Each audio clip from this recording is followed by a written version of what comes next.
Hello and welcome back to Sir Real Estate, and this YouTube channel again is part of the 6 video album of the ISM journey of Kaushik Sethi under the mentorship of Kobe Zin here, and I will be continuing this album of real estate, and today we'll be going to syndication.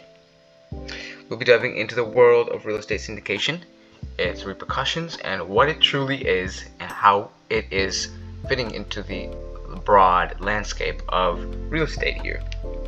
So what exactly is real estate syndication? It's a way for investors to pool their financial resources and expertise to invest in larger real estate projects, as they may not be able to afford or manage actual ones on their own. So this gives them an overhand, as they can communicate with other investors here and group up and find a community themselves, so they can have some assistance through this.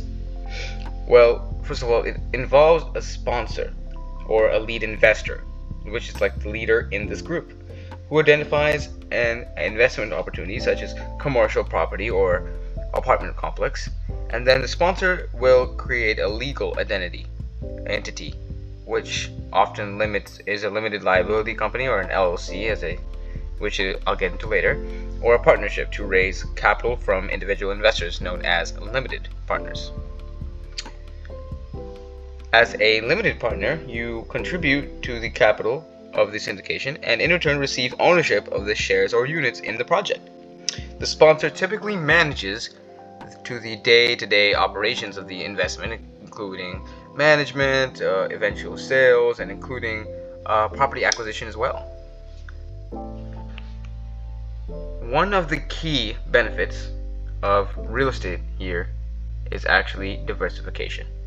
By pooling these resources, as I said, it is the real estate pool of investors, you can spread your real estate investment across multiple properties and markets, and which just reduces the risk. As I've said before, real estate diversification is extremely important, especially investing in one certain property in one location is more risky than investing in 5 or 6 properties with your group in the LLC partnership across many locations. So even if something may happen to that one property, it will be completely gone, or if it's sued or if a legal proceeding is imposed, it will be completely gone, compared to your 5 or 6 properties that will still be standing. If one of them goes down, you still have 4 or 5 solid numbers still standing, diversified upon different locations. Now let's talk about the different roles here in real estate. Well, as I've said, a lot of people have been using this to grow their wealth without the hassles of managing properties. So the roles are actually the most important thing here in real estate syndication. As I said earlier, the sponsor is the lead investor who identifies or manages the investment property. They're responsible for conducting due diligence, negotiating deals, and even overseeing certain projects. Well, limited partners, such as limited partners or passive investors, provide capital to the syndication but have limited involvement in the day-to-day operations. They rely on sponsorships or sponsors, the sponsor's expertise or their knowledge or their prowess to generate returns on their investment.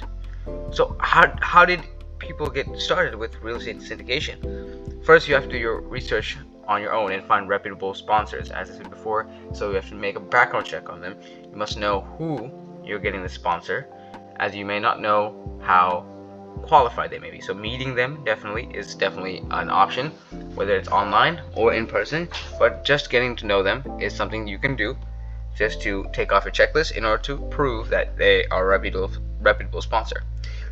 And I suggest looking for sponsors who have experience in the type of property you are interested in and communicate openly and transparently with their investors so they have nothing to hide. Well, then once you found the sponsor and investment opportunity that aligns with your goals, you'll review the syndication documents, such as the private placement memorandum, PPM, and operating agreements. These documents outline the terms of investment, including the expected returns and the risks and the fees.